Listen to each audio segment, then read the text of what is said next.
Hare Krishna Maharaj. Hare Krishna. Hare Krishna Maharaj. Please accept my humble obeisances. Hare Krishna. Please accept my humble obeisances. All glories to Prabhupada. So we'll begin. Recording in progress. Yes, Maharaj. Om Jnanatamrandasya Gyananjana Shalakaya Chaksurunmilitam Yena Tasmai Shri Gurave Namaha Vanchakalpatarubhyascha Kripa Sindhubhaivacha Patitanam Pavanebhyo Vaishnavibhyo Namo Namaha. Jai Shri Krishna Chaitanya Prabhu Nityananda Shri Advaita Gadadhar Shri Vasadi Gaur Bhaktavinda. Hare Krishna Krishna Krishna Hare Hare Hare Rama Rama Rama Hare Hare. Is it okay? Can you see? Let me see. Oh, Krishna. Where are we?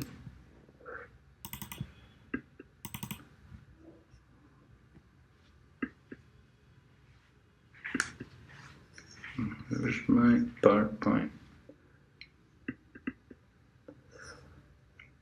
Can you see the PowerPoint? Yes, sir. Yeah? Yes.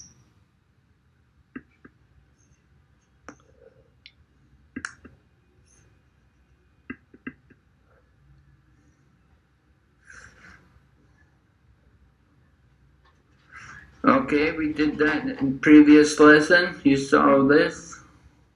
And then we went on to Divine and Demoniac Nature, chapter 16.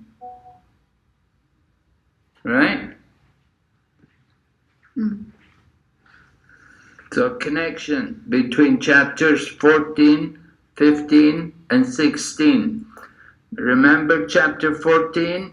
It was entitled The Three Modes of Material Nature. Right? So the three modes, you can see Sattva and then Rajas and Tamas on the bottom. And then chapter 15, we spoke about the banyan tree. Right? The banyan tree. Udvamulammadasakam. Right? The root is up and the branches down. So lower branches. In the lower branches, that's tamas, rajas and tamas, the mode of ignorance and passion. And the upper branches is the mode of goodness. So, humans and animals and so on, we're all in the lower branches. The upper branches is where the people from the higher planets, like the demigods, live. Right? And then we went on to chapter 16. We're speaking about the divine and the demoniac nature. Oh, wait. Let me get rid of this from the screen. Just a minute.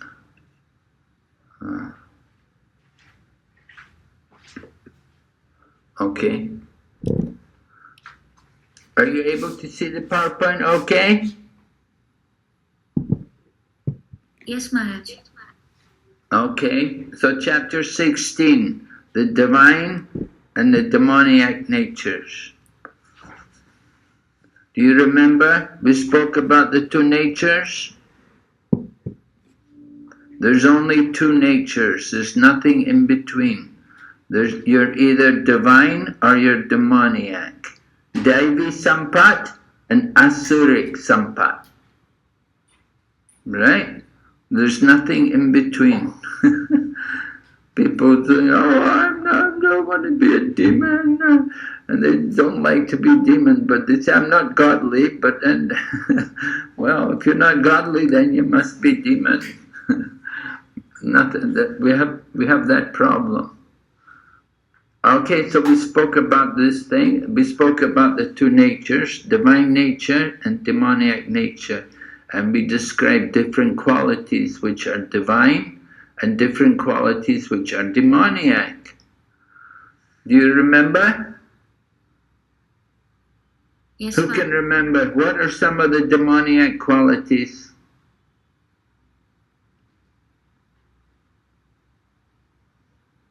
Yeah? Do you remember? Look at your book, chapter 16. I think text number 4, is it? Or 3? Maharaj, pride, arrogance, harshness, and there was a one word start from C. I don't remember, but Pride, arrogance, harshness. yeah, Yes. and ignorance. Ignorance. Okay, good. Is that all from your memory? Yes, there is one word I'm forgetting, like what we call. There was something like I think conceit. Yes, conceit and anger also. Anger. These were the qualities. What was it? What? Conceit, anger, harshness. Oh, conceit. Oh, Yeah, conceit and anger. Okay. So these are the demoniac qualities. Say them again. Pride, anger, harshness, conceit, arrogance, and one more? Ignorance. Ignorance. Okay. And how many divine qualities were there? 26. 26, right. And we spoke some qualities are for depending on which particular varna or ashram you're in. There'll be different qualities. Just like if you're a sannyasi, what qualities they should have? Of course, you're a woman, you wouldn't think about sannyasi qualities, but it's mentioned in the purport. Prabhupada talked about it quite a bit. Maharaj, renunciation, cleanliness. Well, yeah, they're general, but there's specific qualities which are those are qualities which relate to all the ashrams. But there's one particular one for sannyasi. It's that fearlessness. Yeah. Right? Fearlessness. They should be fearless. Like, like Prabhupada going to America with no money. Fearlessness. And not worried. So that's a very important quality. Another quality for sannyasi, they should have knowledge. They should have a good knowledge of the philosophy. Right? What about qualities for grihastha? Charity and sacrifice. Okay, very good. Yes. For grihastha. And what about vanaprastha? Austerity, Maharaj. Yes, right. Austerity. They should do some austerity. Good. You've learned nicely. Okay. So these are different qualities which were mentioned. We'll go ahead. Right? Two natures, Devi Sampat. The first 3 verses describe the divine qualities, and then from verse 4 we hear more about the Asura. Devi Sampat, Asuric Sampat. Divine, demoniac qualities. So Devi Sampat, here's all the qualities you can see. 26 qualities. See, many of these qualities are for everyone. Like modesty and forgiveness, cleanliness. They're there for everyone. And compassion, aversion to fault finding. Householders are supposed to be also self-control. That's also an important quality for grihastha. Self-control, as well as charity. And for the brahmachari, what's the qualities? What two qualities are there? Cultivation of knowledge. Yes. And? Vedic study. Yeah, Vedic study, right. Good. So these are for the brahmachari. Right? So you can see many different qualities we want to cultivate. And just by doing devotional service, we should cultivate these kind of qualities. It's important, and just by hearing regularly, reading Bhagavad Gita, reciting these things, and we become more conscious about these qualities. Steady determination, vigor, modesty, forgiveness, all these qualities, very important for us. To try to come, gentleness is especially for a brahmana, learned and gentle brahmana. But all devotees, generally, we should be gentle. Okay, so Devi Sampad and now Asuric Sampad. Pride, arrogance, conceit, anger, harshness, and ignorance. These qualities belong to those of demoniac nature, O son of Prita. So, pride. Some people are very proud, they don't like to bow down. Some people are very arrogant, they speak about themselves and have a lot of conceit. They're very confident about their own self, and they get angry very easily, and they speak very harshly to others, and they can be ignorant also. They don't have proper knowledge. So these are the demoniac qualities.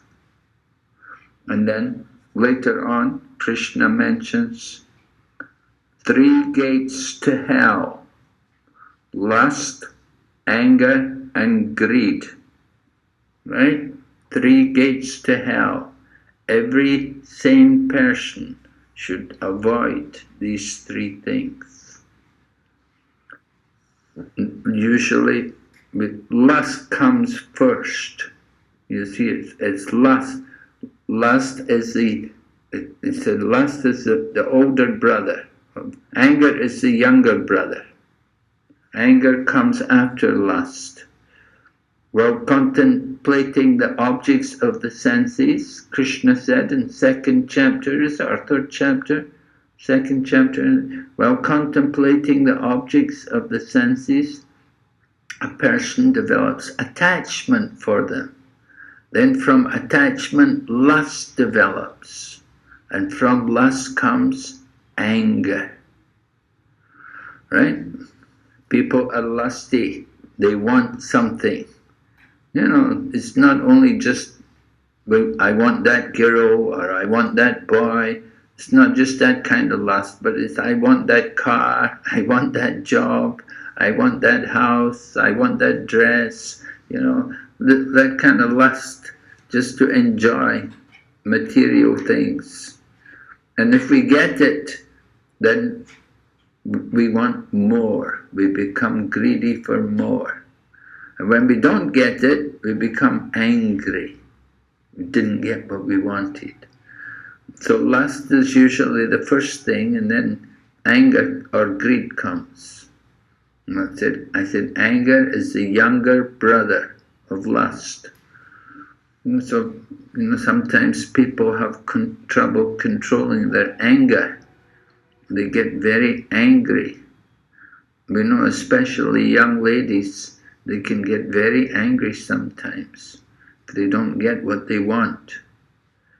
So that anger comes because of lust, because of the material desires which is in the heart. And that lust And anger, these are symptoms of the mode of passion and ignorance, right? Lust is the mode of passion. And from lust comes the anger, which is the mode of ignorance. So you go down. So we have to be very careful. Krishna says in the Bhagavad Gita, every sane person would want to avoid these three things. You don't want to be lusty or angry or greedy. Now the other day, a young lady asked me, she said, sometimes I just can't control it. I get so angry sometimes. So she asked me what to do. So I told her, I said, well, what you need to do, I said, you need to grab your big bag when you become angry. You need to grab your big bag and go out. Get out of the house or wherever you are. Just get out of that place and go for a long walk until you calm down. Because that kind of anger is not going to do you any good. And people see you're angry, will give them a very bad impression about you. There was one young lady, they were making an arrangement for her to get married to this one man. And she was saying, well, I want an engagement. Well, she said, yeah, we can get engaged. And 6 months later, after that, we can get married. And they said, the man said, they were saying, no, we don't need to have an engagement. We'll just get married.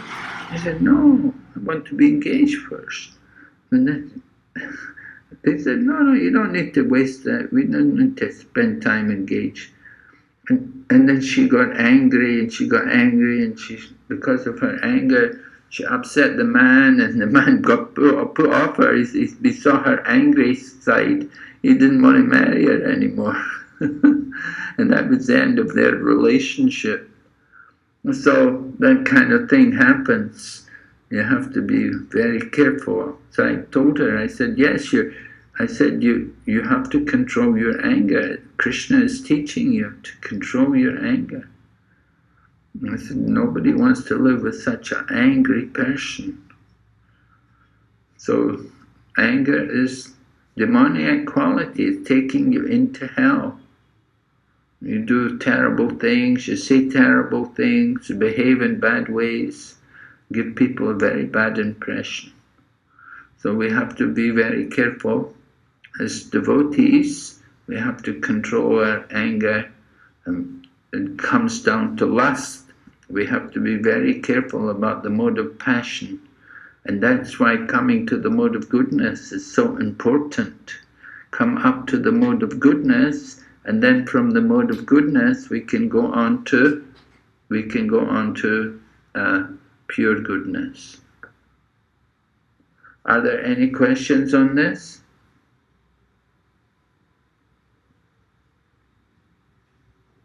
How many people are there?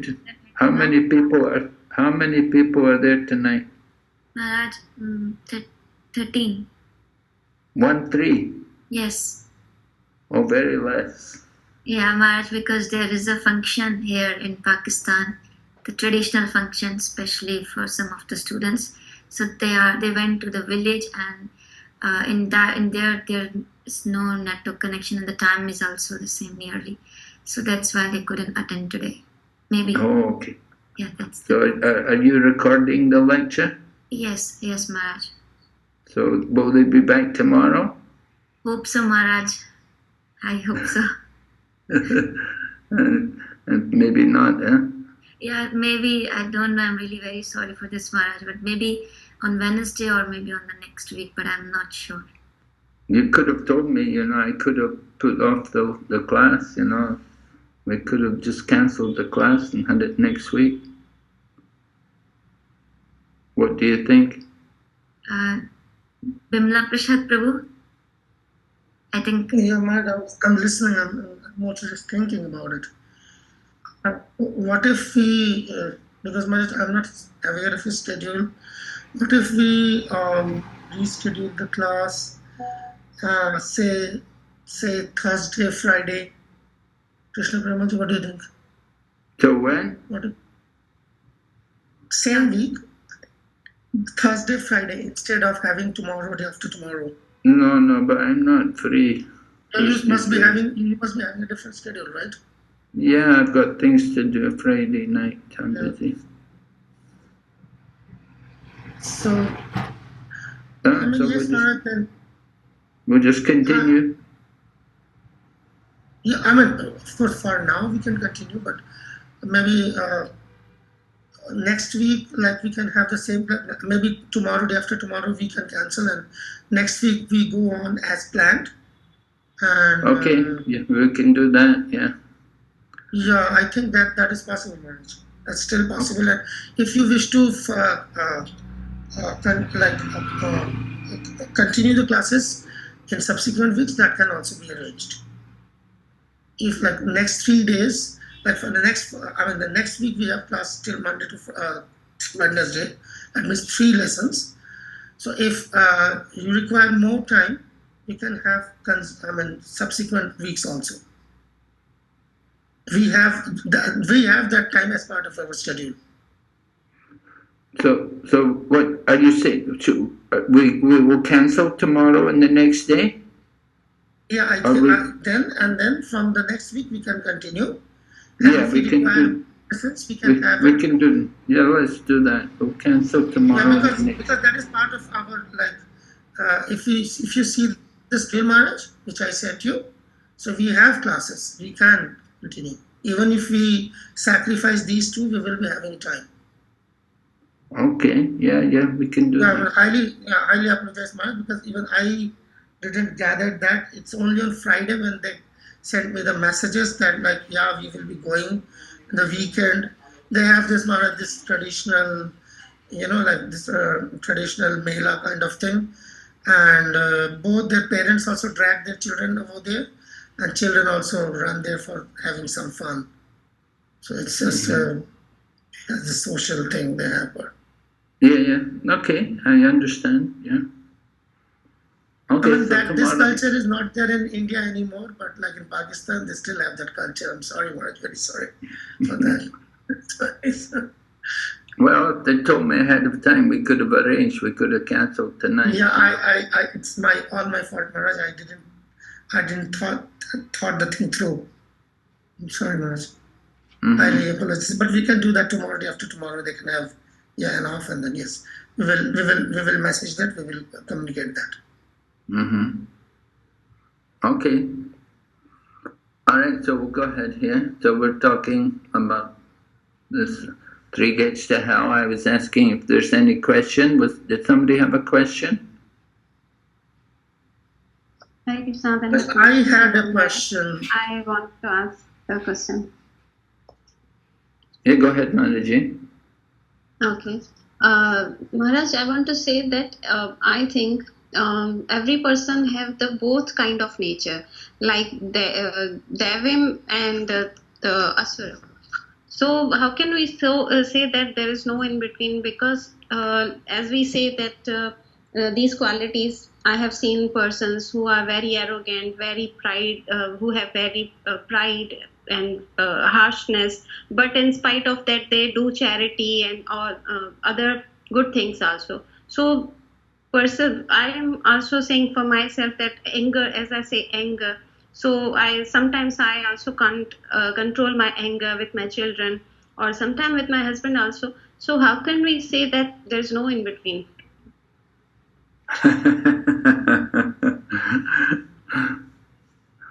Well, yeah, you're saying there's in between, but the fact is sometimes you control your anger, sometimes you don't.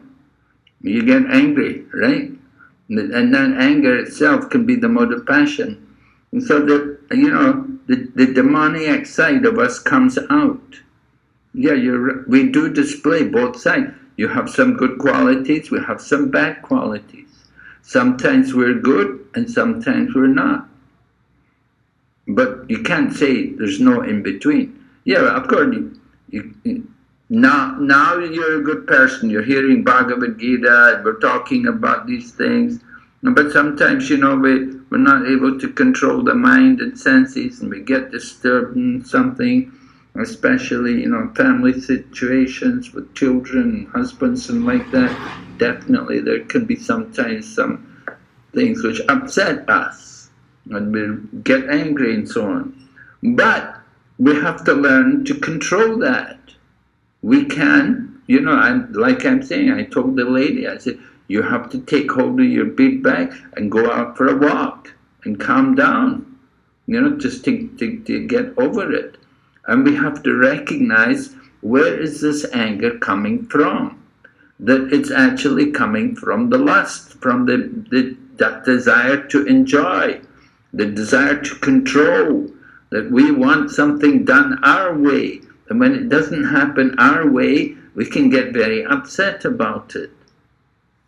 So it definitely creates problems. And these kind of situations bring out sometimes the anarthas, the bad things which are in us. And we have to be more conscious of them and try to get rid of them. You see, this is what Krishna consciousness is all about. Coming out of the passion and ignorance and coming up to that mode of goodness, and then going on to pure goodness. Now, when you come to pure goodness, there's no influence of passion and ignorance. It doesn't happen. Sometimes you may get angry, but you can control it. That is the difference. You see, anger can be used just like Arjuna and Hanuman. They could use anger on behalf of the Lord, to serve the Lord, to fight the battle of Lanka, to fight at Kurukshetra. But they could control their anger. And similarly, it happened also with Arjuna. Arjuna, one time, he got very upset. Yudhishthira told him to put down his bow. And he said he had made a vow to kill anybody who told him to put down his bow. And so Yudhishthira cursed he cursed Arjuna, cursed Yudhishthira, and then he offered obeisances to him after that. He could control the anger. He showed some anger, but he could control it, and he offered his obeisances afterwards. So sometimes when we get angry, that's what you have to do. You have to offer obeisances also. You have to say, excuse me, I'm sorry I got angry, but I thought it was my duty to get angry at you this particular time. You have to show that you have control over the anger. It shouldn't just be a mad display of passion, that you scream and shout and throw things and say nasty words and, whatever. It has to be controlled, A little bit anger sometimes, just like sometimes as a mother you have to be a little angry sometimes with your child in order to discipline the child and make sure the child will do what you want. So but that anger is controlled.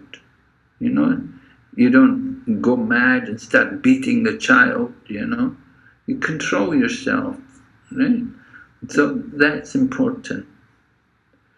Yeah, we have to understand the need to control our mind and senses. And speaking in a manner which is, instructive, and it should be pleasing. It shouldn't be nasty words and filthy language and things like this. Sometimes when people get angry, they say terrible things, and they can hurt each other by the words they say and the things they say.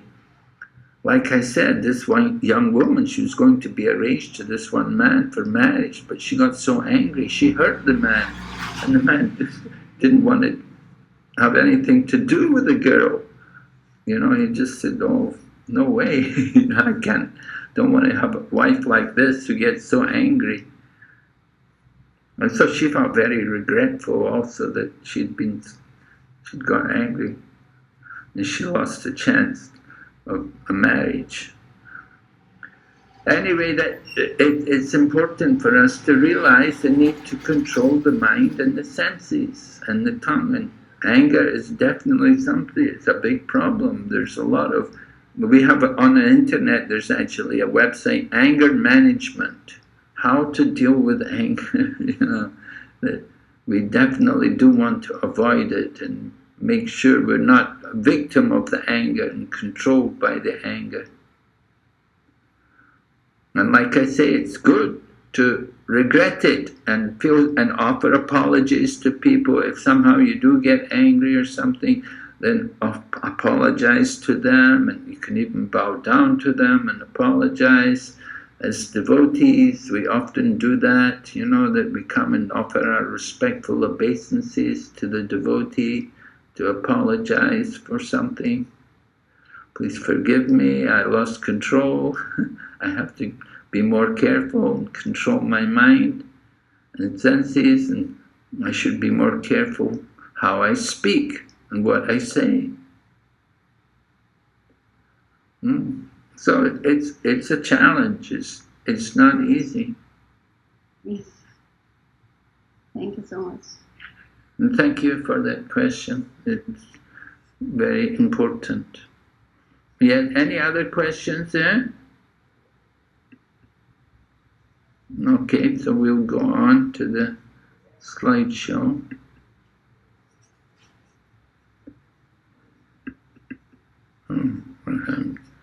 Where's my slideshow? Can you see it? Are you able to see the slideshow? Yes, Maharaj. Oh, good. Right, okay, so then at the beginning of the purport also Prabhupada speaks about this abhijatasya. Abhijatasya. The word abhijatasya in reference to one born of transcendental qualities or godly tendencies is very significant. To beget a child in a godly atmosphere is known in Vedic scriptures as Garbhadan Samskar. If the parents want a child in the godly qualities, they should follow the 10 principles recommended for the social life of the human being. So Prabhupada described about his own life, how he was born in a devotee family, and because he was born in a devotee family, he, his whole life he never took tea, and he was brought up seeing the deities, and he, as a child, he learned to play mridanga and harmonium. And he said everything he learned from his guru, he'd already learned from his father. Only one thing he learned from his guru, which his father didn't teach him, and that was printing books and publishing books. But everything else, bhajan, worshipping the deities, vegetarian, and everything, all that was all there from his childhood, his whole life. And he said his Guru Maharaj, Bhakti-Siddhanta Saraswati, he was also like that. Bhakti-Siddhanta Saraswati, of course, was the seminal son of Bhakti Vinod Thakur, who was the great Acharya, who pioneered Krishna consciousness in the modern age. So Prabhupada is describing here how generally devotees, they'll be born in a devotee family. And couples who want to have a godly child, they can do it by doing Garbhadan Samskar. Garbhadan Samskar. Jayapataka Swami would always encourage his disciples that you should do Garbhadan Samskar, and then you have very good children, quality children who can grow up nicely in Krishna consciousness. So Arjuna was worried that maybe he's not a good devotee because he's going to fight and he's going to kill people and he's going to do harm to people in the battle. So Arjuna was worried that maybe he's a demon. But Krishna tells Arjuna, actually, no, you're not a demon, you're also a devotee. Because Arjuna's a devotee because he's fighting, but he's not overwhelmed by passion and anger. He's reflecting on the situation, and he was asking Lord Krishna, is it right that I'm going to fight? Am I doing the right thing? Should I be fighting or not? Maybe it's not very good. Maybe I'm just a demon. Maybe this is a demoniac quality in me because of my pride that I want a kingdom, so I'm fighting. But Krishna tells Arjuna, he said, no, actually you're the devotee. Because you're thinking very carefully, you're not acting rashly, you're controlling your mind. And yeah, you have to fight. It's your duty. Okay, so the birth is important. It certainly helps a child to progress in their good life. From the purport of verse number 4, Prabhupada writes, these demoniac qualities are taken on by them from the beginning of their bodies in the womb of their mothers. And as they grow, they manifest all these inauspicious qualities. Right? Inauspicious. They're not devotees. They're born in the bodies of materialistic people. Like Dhritarashtra and Gandhari, they were not very devotional people. And they had 100 sons who were also not very devotee. They fought against the Pandavas. So, like that, there's devotees and there are the demons. The demons generally, they won't worship Vishnu, they won't worship Krishna, they will worship some lower devas, the demigods. But the devotees, they are the worshippers of the Supreme Lord, Vishnu or Krishna. And the devotees are faithful to scripture. But the demons, they don't give importance to scripture. Alright? So Arjuna was worried, but Krishna said, no, do not worry, O son of Pandu, for you are born with the divine qualities. Ma sucha sampadat daivim abhijato si pandavaha. Verse number 5, yeah? Okay, so his involvement in the fight was not demoniac because he was considering the pros and cons, not acting under the influence of anger, false prestige, or harshness. Right? He was thoughtful about it. He was hesitant about going into battle. He was thinking, is it right? And he had so many doubts that he put to Krishna. He was worried about sinful reactions, and he was worried that maybe I'm creating Varna Sankara will be more, there will be unwanted children. And he was worried about, he said, I won't enjoy the kingdom because I kill everyone. And he was worried also about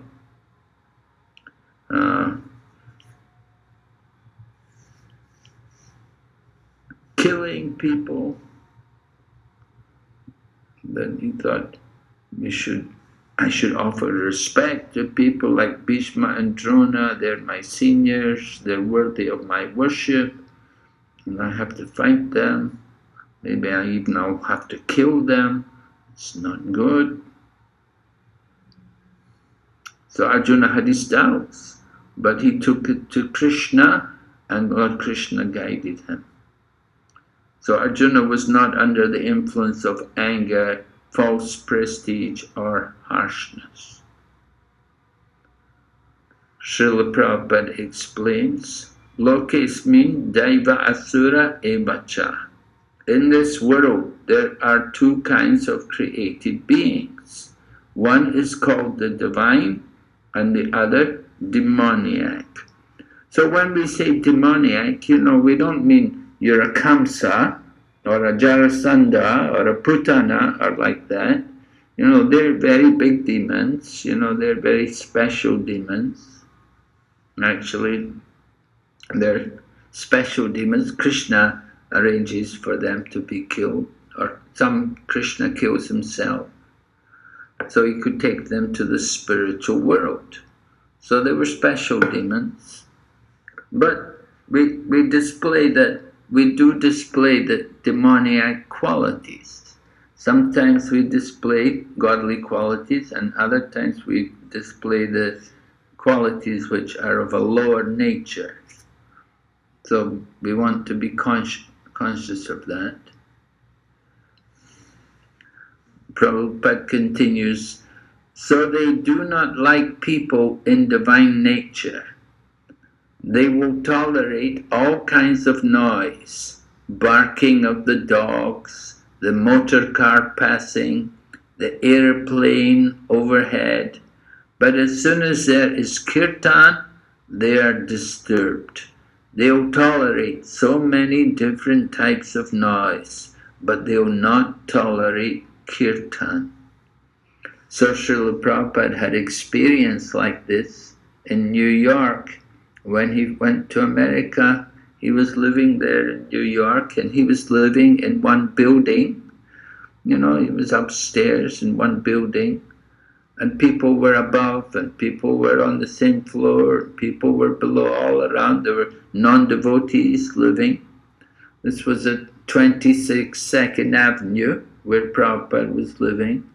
So, whenever Prabhupada would have a little kirtan, then the people would complain, and they would knock down, be quiet, why so much noise, why are you disturbing? And Prabhupada, outside there's so much disturbance. Our disturbance is only gentle kirtan, but they will complain about our kirtan.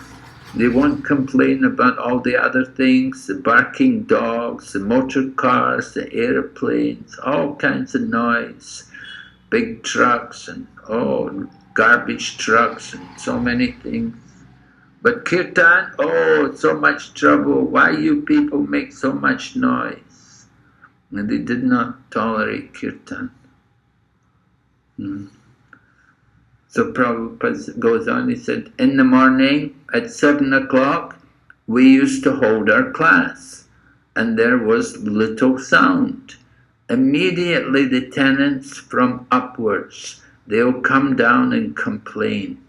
Sometimes they will call for the police.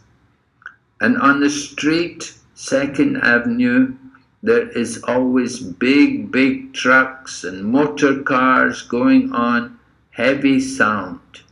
Then, in your country, the garbage carrier sound, the digging sound, so many sounds they'll tolerate. And as soon Hare Krishna, it's intolerable. This is demoniac. Right? Prabhupada, this is what happened when Prabhupada was there in America. He had that problem with people. They could not tolerate a little noise. So, that is the demonic nature, you see. So, this, just to show you the structure, the overview of the 16th chapter, we have transcendental and demoniac qualities in the first 6 verses are there.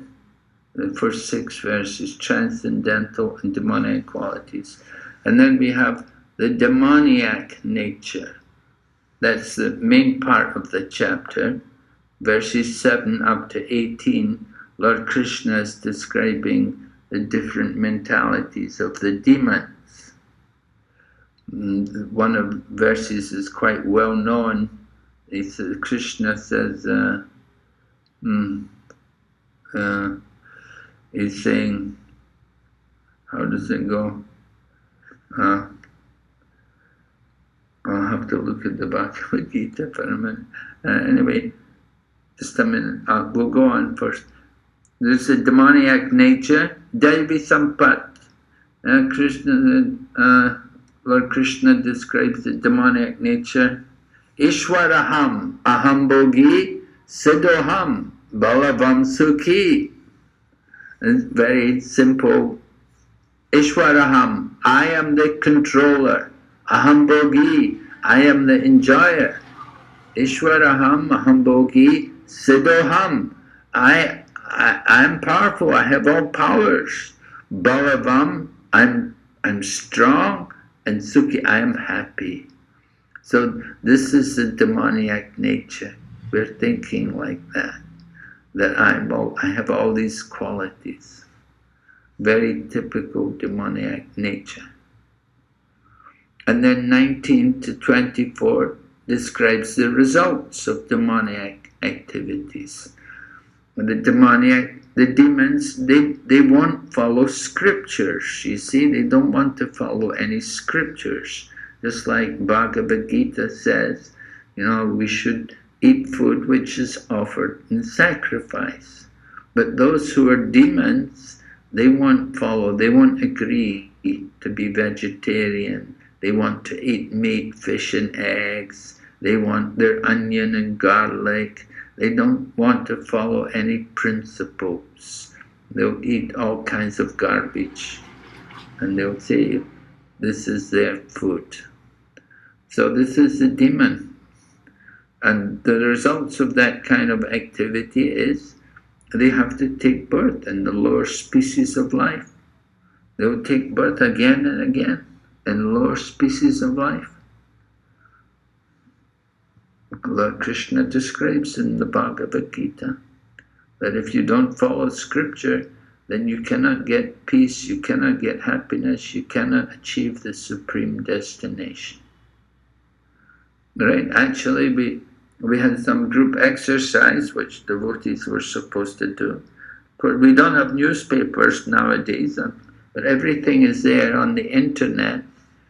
And everybody has a mobile phone, and you could just simply go to your mobile phone, go to some of the different websites, the different news sites, and find examples of some of these different things. Devi Sampat, Asurik Sampat, and Ugra Karmanaha. Ugra Karmanaha. We didn't explain, I didn't talk about that yet, but Ugra Karmanaha, Ugra Karmana means horrible work meant to destroy the world.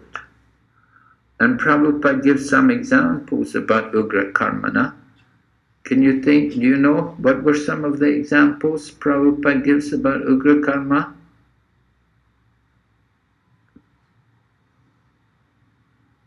He talks about... Yes?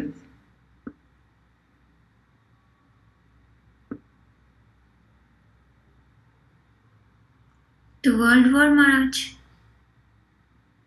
Sorry, what was that? The World War? World War, yes, but particularly nuclear weapons, right? Yeah. Nuclear weapons, yeah. Different countries nowadays, they all want to have nuclear weapons.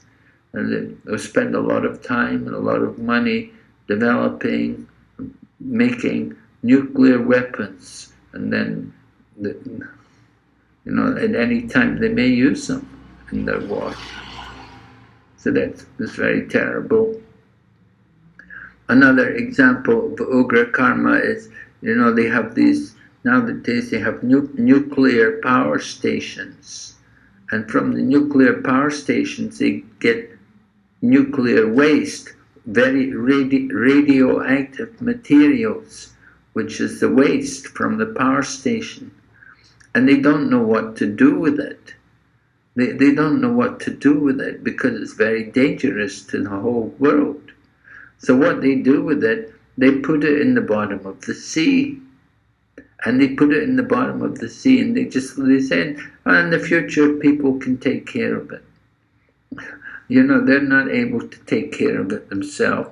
So they put it in the bottom of the sea and leave it for others to take care of. That's another example, Ugra Karmanaha. And then in Bhagavatam, Prabhupada gives other examples about Ugra Karma. He says things like slaughterhouses, where they kill the animals, Ugra Karmana.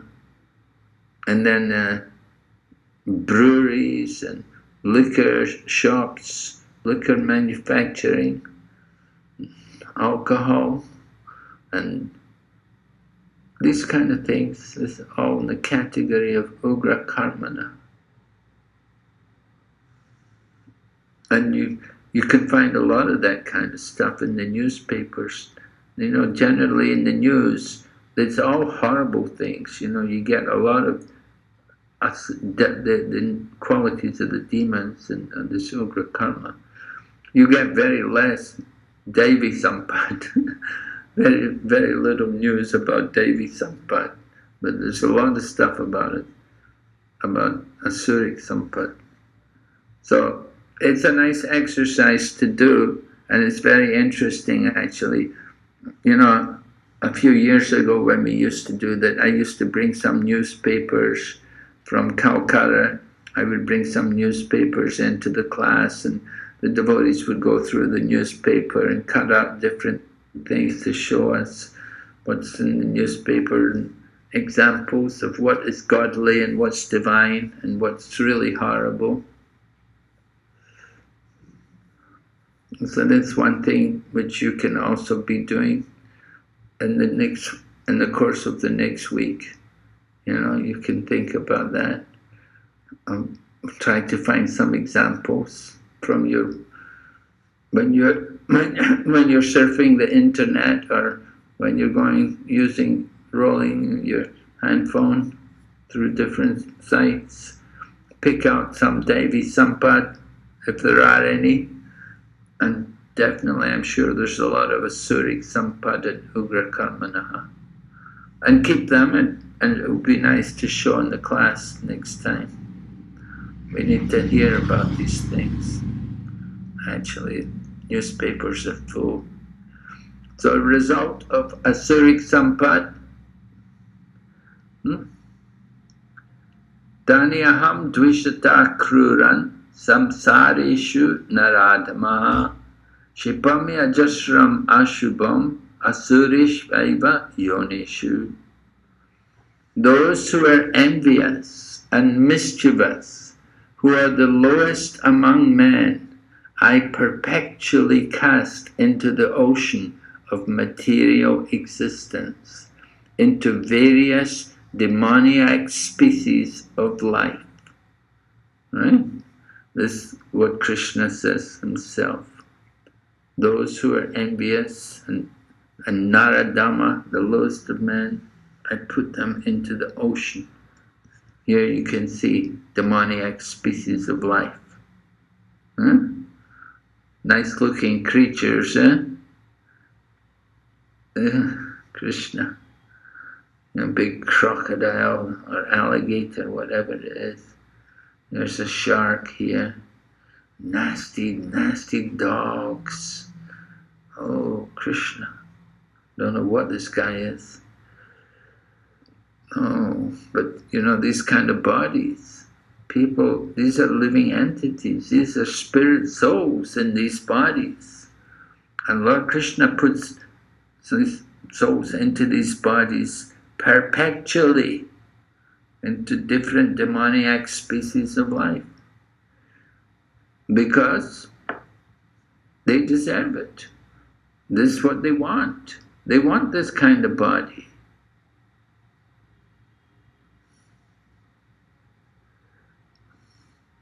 So definitely people have to be made aware of the results of cultivating this kind of mentality. what happens to them.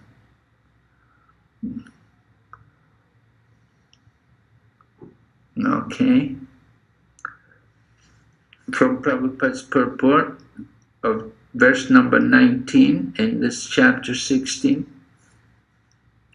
Therefore, in the material existence, we find so many species of life, animals, insects, men, and so on. All are arranged by the superior power. They are not accidental. As for the demoniac, it is clearly said here that they are perpetually put into the wombs of demons, and thus they continue to be envious, the lowest of mankind. Oh, Krishna. Terrible, huh? This is the result. And then 3 gates to hell. Trividam narakasyaidam dwaram nashanam atmanaha kama krodas tatalobas tasmad etat trayam tyajit. 3 gates leading to hell: lust, anger, and greed. Every sane man should give these up, for they lead to the degradation of the soul. Yeah, so we need to be conscious of these things. Working, of course, the gopis used lust in the service of Krishna. The gopis were lusty for Krishna. And it was pleasing to Krishna. Krishna got pleasure from seeing the gopis. And Arjuna and Hanuman used their anger.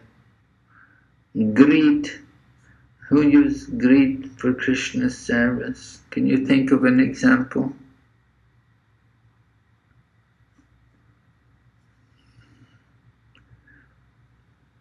But we can use greed. We can be greedy for Krishna's service. We can be greedy to get service to Krishna. That's very nice. Some devotees are greedy for service. Narada Muni, he likes to serve. He's always traveling everywhere. He was greedy to bring Krishna, to accelerate Lord Krishna's appearance in the earth planet. He would go around and encourage Kamsa to do more atrocities, to accelerate the appearance of Lord Krishna in the world. So it's a type of greed to bring Krishna here. And so devotees, they would use these things for Krishna's pleasure, for Krishna's service. But if we're not the master, without being the master, we shouldn't try to use these things. It won't be good, it won't help us. So lust, anger, and greed.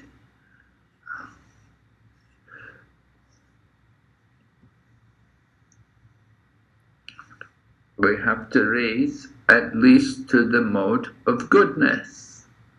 And you can see a nice devotee there, how he's coming to the mode of goodness. He's dressed in the Vaishnava attire, he's got shaved head and sikha, and he's worshipping the deity. So deity worship is very purifying to help us come to the mode of goodness. We should, to do deity worship properly, we should be in the mode of goodness. Of course, some people do the deity worship, they're not in the mode of goodness. They come late for the offering, they come dirty, they don't have proper dress on, and they're coming and they're doing deity worship.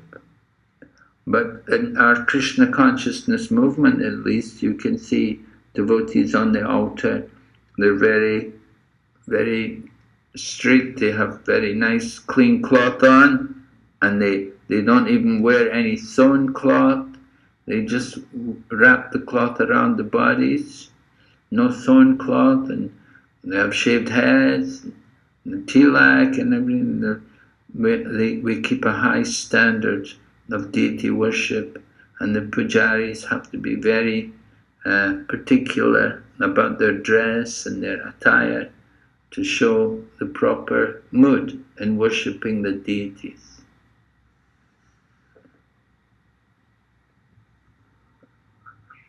In the purport of 24, verse 24 of chapter 16, Prabhupada says, one has to raise himself at least to the mode of goodness before the path to understanding the Supreme Lord can be opened. Without raising oneself to the standard of the mode of goodness, one remains in ignorance and passion, which are the cause of demoniac life. So, one may be in the mode of passion and ignorance. It's very difficult to come up to pure goodness. So first you have to come up to the level of goodness, and then go on to pure goodness. On the level of pure goodness, you don't fall back down to passion and ignorance. So it's not easy, we know. We have bad habits, we have tendencies to do things which are not very proper, which are not very good for us, which show we're influenced by the modes. We have to conquer over these things. We have to get rid of the influence of passion and ignorance so that we can be properly situated in pure goodness.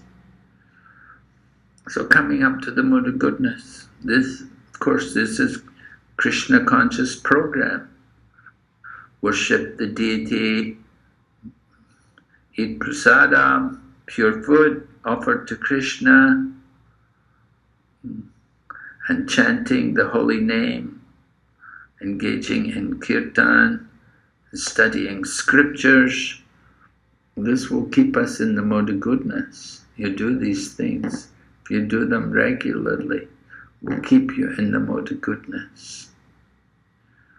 The more we watch television, and the more you watch Bollywood movies and different things like that, then the dangers will be there. The passion and ignorance is going to come. One devotee was telling me how in Chennai, the temple, it's on the coast, it's near to the beach. So a lot of people are coming to the temple, especially on the weekends there. They said usually they go to the beach first, and then they go to the entertainment park. There's some entertainment park beside the beach. And then afterwards, then they come to the temple, and come to the temple, have darshan, and have prasadam. So, they're coming to temple, but they're mixing with the modes of nature, they're bringing, first they go and enjoy the passion and ignorance, and then they come to the temple, they finish in goodness.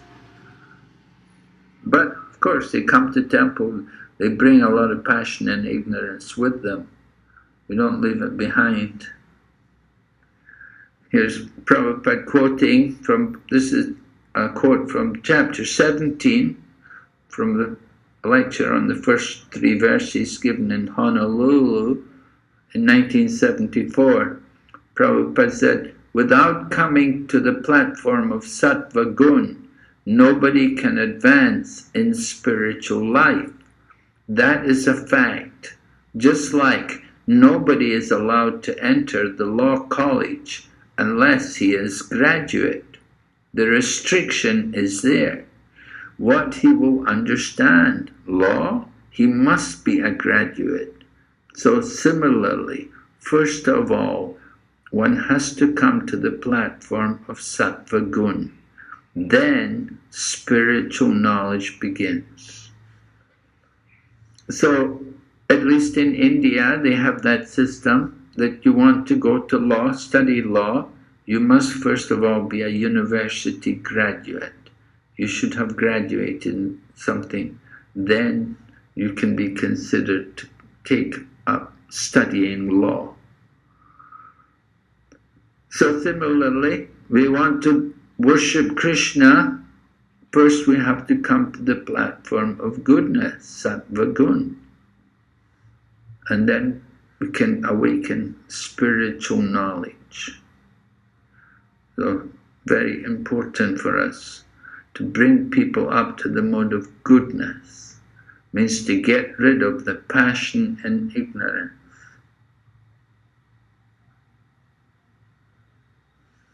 And the great enemies of the modern society. I was telling you, passion is such a fashionable word today. People think, oh, passion is so nice. They don't know that the result of passion is always suffering. There's always misery coming with passion. It's the nature of passion. Bhagavad Gita describes the results of different modes. The mode of goodness will bring happiness and knowledge. The mode of passion will bring suffering and misery. And the mode of ignorance will bring misery from all the time.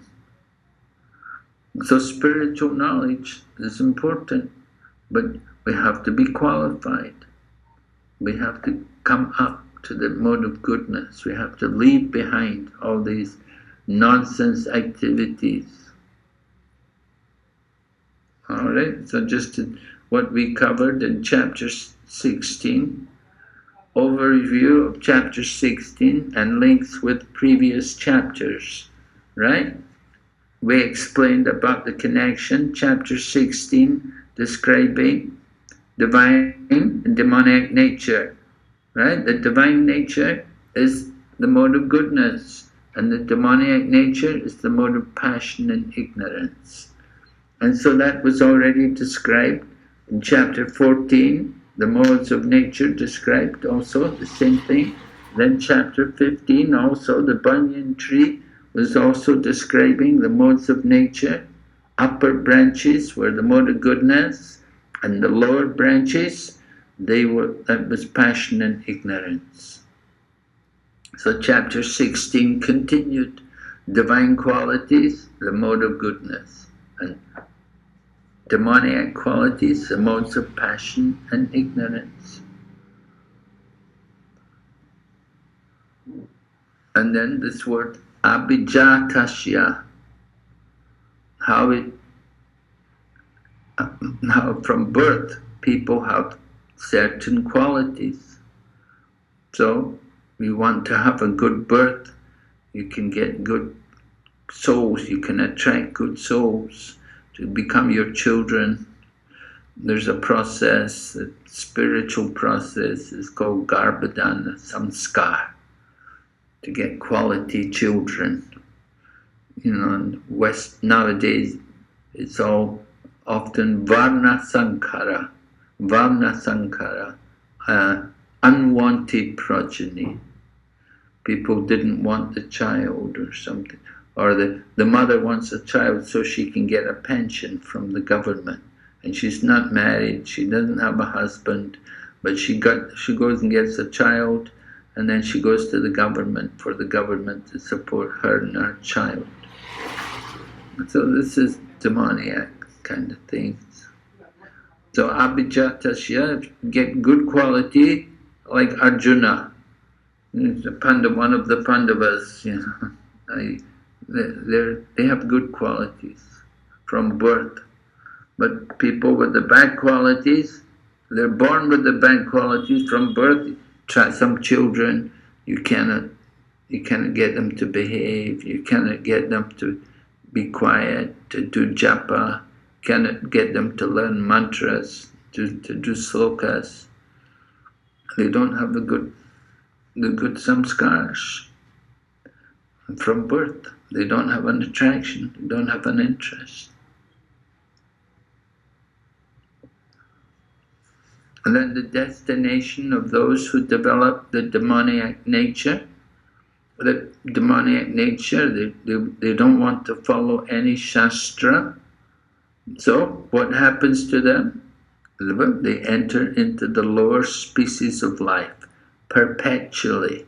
Birth after birth, they will remain in the lower species of life, like animals like dogs and insects, and, poisonous creatures. So, like that, it's their karma that they want that kind of body because they're demoniac. They have a demoniac nature, so they get a demoniac body, which gives pain and suffering to others. It's like some dogs, the constant barking all the time. The whole night they'll be barking. And then you get poisonous creatures which are biting. Their business is to come, and like mosquitoes come and suck the blood. The scorpion will bite. The shark, flesh killers. This demoniac nature. The living entities who are demoniac, they take these kind of bodies, birth after birth.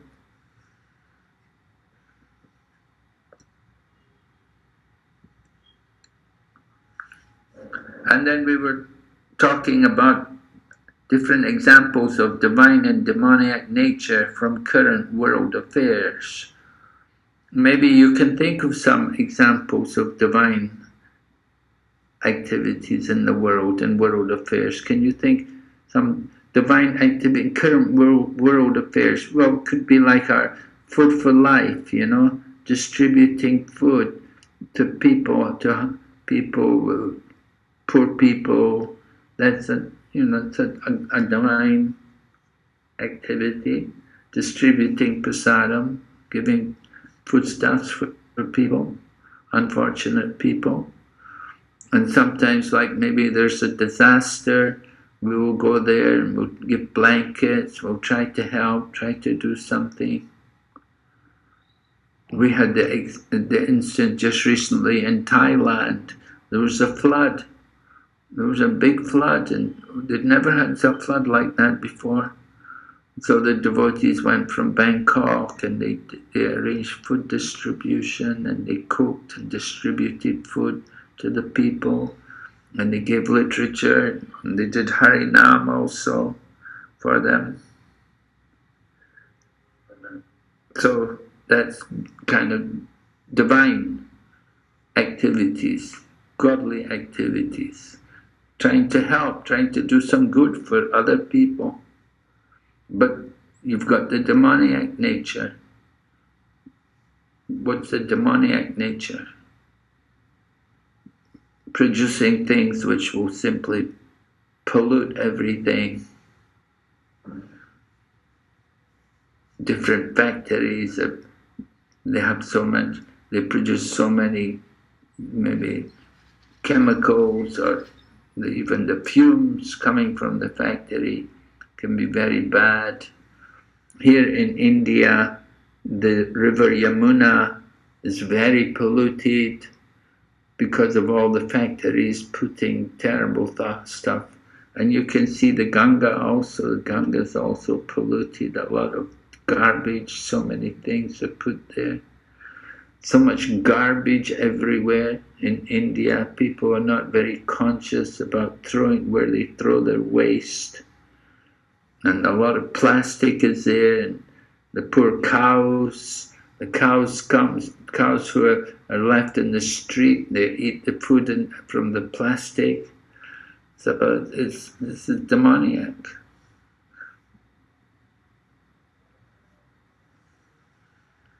Very nasty.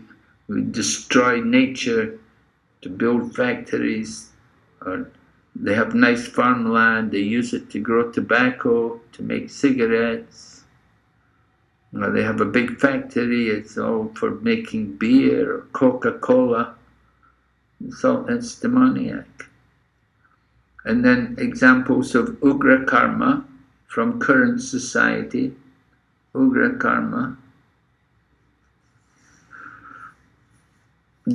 Going to great extremes to build things. Nowadays they like to build things and they build things underground. They have all cities underground. Now in Japan, so much is underground. Rather than be above ground, they like to be underground. In the USA as well, you have these shopping plazas and everything. It's all underground. Demoniac. They will build all these things under the ground. They want people to live under the ground. They don't just have 1 or 2 floors. They go down into the ground, 4 or 5 floors into the ground. They're constructing underground. You have to live underground. There's no air, proper air there. It's very unhealthy. But people are living in these situations. So, Ugra karma. Then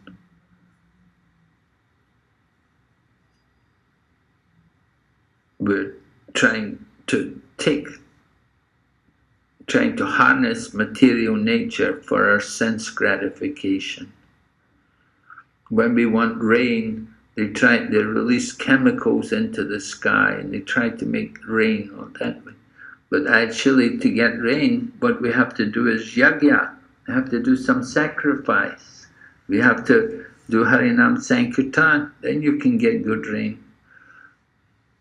From Bhagavad Gita, we know all living entities subsist on food grain, and grains are produced by sacrifice. A sacrifice is born of prescribed duty. So the real sacrifice in the Kali Yuga is Sankirtan. But scientists, they come up with different chemicals and things they want to put in the air to produce rain. And then people have to breathe the chemicals in the air. We cannot get proper water to drink. You have to buy water to drink. You have to buy water to drink. In the future, even we won't be able to get air. You have to purchase some can to breathe some air. It'll all be polluted, all be gone. So that's Ugra karma. Ugra karma, we knock down all the forests, destroy all the rivers, just to build some big industrial complex. So sometimes they build huge slaughterhouses to kill cows or to kill some poor animals. So Ugra karma. And then bombs, building bombs. And then abortions. These are another Ugra karma, killing children in the womb. Birth control, contraceptives, these things. This is all Ugra karma. And some companies, even one devotee told me his relatives were working for United Nations. And I said, what do they do? He said, they're doing research on birth control. They're trying to come up with more sophisticated means of birth control. And so United Nations, they're spending money for birth control. Birth control is another demoniac thing. United Nations is supposed to do good things, but they're doing things like that. Birth control. So, Ugra karma, there's so many things wrong in the world today. And we want to be aware of all these things. We can by seeing Shastra. It's all in the Shastra. So here's Prabhupada's quote from verses 2 to 7, a lecture given in Bombay, 1971. So these godly characteristics are there. Either you practice yourself to come to the godly characteristics, or there is a simple method. If you take to devotional service, all the godly qualities automatically come. This is the process. So in this age, to develop these godly qualities is very difficult. But if you take to Krishna consciousness by the simple method, by chanting Hare Krishna, Krishna Krishna, Hare Hare, then automatically you develop all the godly qualities. Srila Prabhupada ki jai. Alright, so are there any questions from the devotees? Hare Krishna Maharaj, I have one question. Yes, Maharaj. Maharaj, I want to confusion in this, that Krishna says that those who are in the demoniac nature or who are having the demonic qualities, they will never attain me. But if we see from the pastimes of Krishna, he's so compassionate even with the enemies who try to kill Krishna. We see Kamsa, we see Shishupal, we see many other. But in last class you also mentioned that so I see the slaughterhouse. If somebody is killing the animals, they are actually not helping them to just complete this there, but so that they can get a good life in the next lifetime. But those who are demonic, Krishna says they will be in the demonic nature, like they will get the demonic birth life after lifetime. So how can we understand the compassionate or the merciful nature of Krishna through this? If they will, like Krishna says, they will never attain me. So this I want to understand. I hope I could ask a question clearly, Maharaj. Yeah, it's true. Definitely. I mean, I often think about this myself. My understanding is that there's the mercy of the devotee. You see, more merciful than Krishna is the mercy of a devotee. If a devotee try, we try to give mercy to the people, but it's very difficult. Of course, they're so demoniac, they don't want to hear, they don't want anything. But still we try. Just like Lord Nityananda, he could change Jagai and Madhai. Of course, Jagai and Madhai were special because they were from a Brahmana family. They were actually from a Brahmana family, you see. So they had something of a good birth, and because they were also there in the holy land of Mayapur, Navadvip, so they had a lot of mercy. And similarly, Putana, she went to Vrindavan. So, she could go to Vrindavan. And so she could get the mercy, you see, because she got to Vrindavan and she could go there and she could pick up Krishna. So she got so much mercy. And she wants to be Krishna's mother. It's not ordinary. And Kamsa, you see, Kamsa, his mother was actually raped. Some demon disguised himself as her husband, and he raped the woman. And that's how Kamsa was born. You see, so Kamsa had nasty qualities, but he was there in Mathura. You see, so the holy place, you see, being in that holy place, it's very powerful. Although he's a demon, but because he's in Mathura, and then also, he's hearing about Krishna so much, and he's born in the family of Krishna. You see, so he's not an ordinary demon. He's got a lot of some good, that he could be born in Krishna's family, and Devaki's his sister, and so on. So we cannot really understand these demons, although they're demons and they did a lot of atrocities. This was all drama, you see. These people are special, and that's why, like in the drama, people play the part of the demons. So these people like Kamsa and so on, they're actually devotees, but they're playing the part of demons, and they become demons for Krishna's pastimes.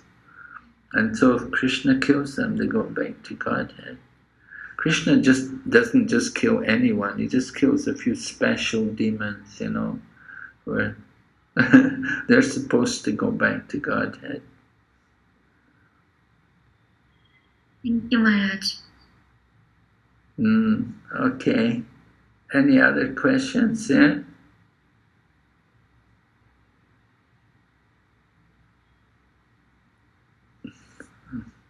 Nice to see some other people here.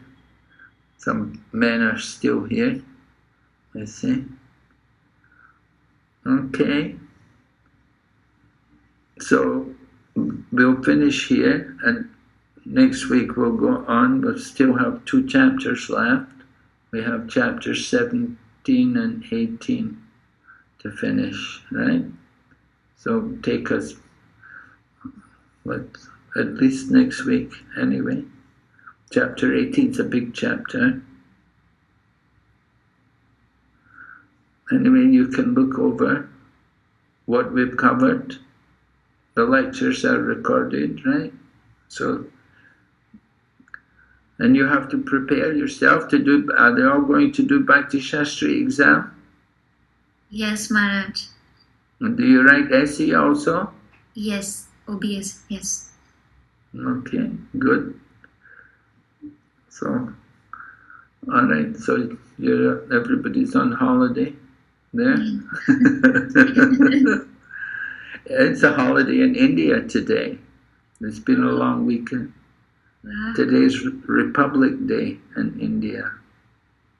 So they had a holiday today, and they had a lot of people here in Mayapur, many people. We love holidays, Maharaj. Huh? We love holidays. You like yeah, they have a lot of holidays. I know India has a lot of holidays. Probably Pakistan also. Hope so, Maharaj. For Ramadan and everything, you have a big holiday. Yes, Maharaj. These are our golden days, Maharaj. On Fridays they don't work, do they? We are having weekends on Saturday and Sunday. We don't work actually, but some people work in the hospital if they are working in the hospital, so they are having duties. But other students, students are all free on Saturday and Sunday. What about Friday? Friday it's a half day, Maharaj. Usually we work till around 12 p.m. to 12 p.m. or maybe 2 p.m. That's it. A half a day. Yeah. So you have like a 4.5 day week. Yes, Maharaj. Okay, that's good. You get more time for association, more time for your bhakti. Yes. Okay, so we'll see you next week then. Okay, thank you very much. Srila Prabhupada ki jai. Thank you, Maharaj. His Holiness Thank Bhakti you, Maharaj. Vikrama Singh Maharaj ki jai. Jai. Gaur Bhakti Vrinda ki jai. Hare Krishna. हरे कृष्ण महाराज। जो बच्चा लोग Monday से आना, ठीक है? कल परसों class नहीं है? नहीं, कल परसों छुट्टी। तो वही तो मैं बोल रही हूँ, महाराज वी लाइक हॉलीडेज। ठीक है, सर्दी में ठंड में पड़े रहना कंबल में। नहीं,